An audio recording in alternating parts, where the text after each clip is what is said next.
You see, these days, I don't associate with myself with people that are still holding on to old beliefs, old tradition and cultures.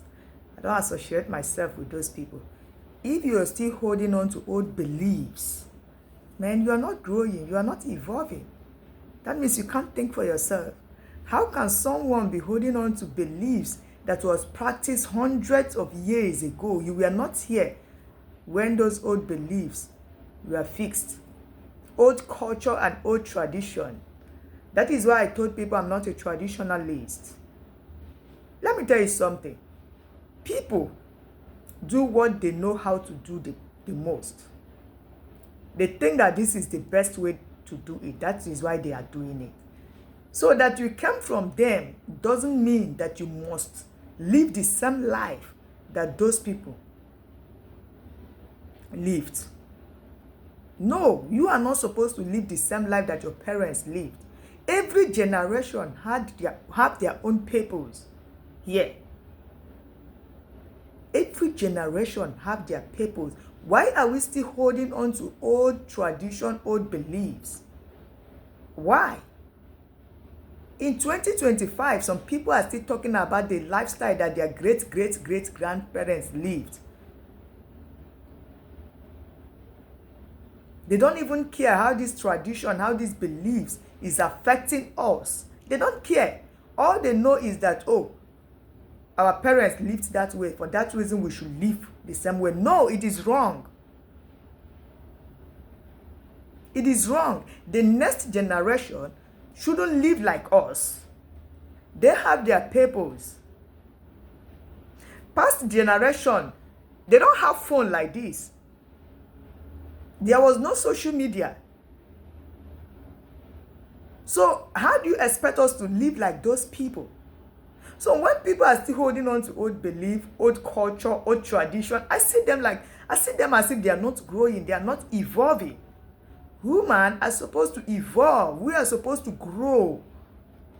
I've said it before. A lot of people, what is keeping them where they are is because they are holding on to the past, onto old beliefs, that especially the belief that something outside you will change before you change. These things are old beliefs. Before, we don't even know that we create our reality from within. We don't even know that what is happening to us is coming from within.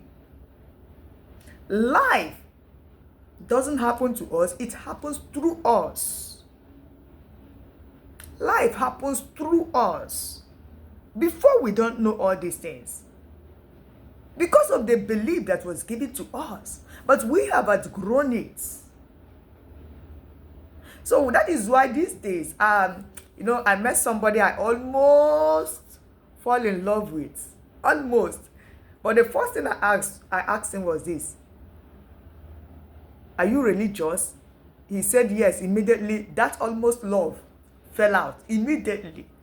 As long as you're still religious, you're a traditionalist, you're still holding on to those things, I don't have business with you. I can't associate myself with you in a romantic way. I can't. Not when I'm talking about the universe, manifestation, attraction. When I'm talking about awakening, you're telling me about something that happened thousands of years ago. I can't picture it. I can't be in a relationship with that kind of a person. Let me tell you something. We respect and honor those that were here before us because they made it possible for us to be here. But we should not live like them. They want you to do better. Even your parents, your present parents want you to do better than them. You came through them and they want you to do better. Forget about these controlling parents. That is what I'm those ones, I don't know, they are being toxic, but they don't know. I'm telling you of parents that are aware, conscious, and spiritual. They want you to do better. You wouldn't want your child to live life like you. Or the things that you didn't fulfill, you now want your child to come and fulfill it for you. That is signs of being toxic. I'm not talking about that. But what I'm trying to tell you is, Stop holding on to old beliefs. Stop living life from the past. Live life from the present. That is where we are now.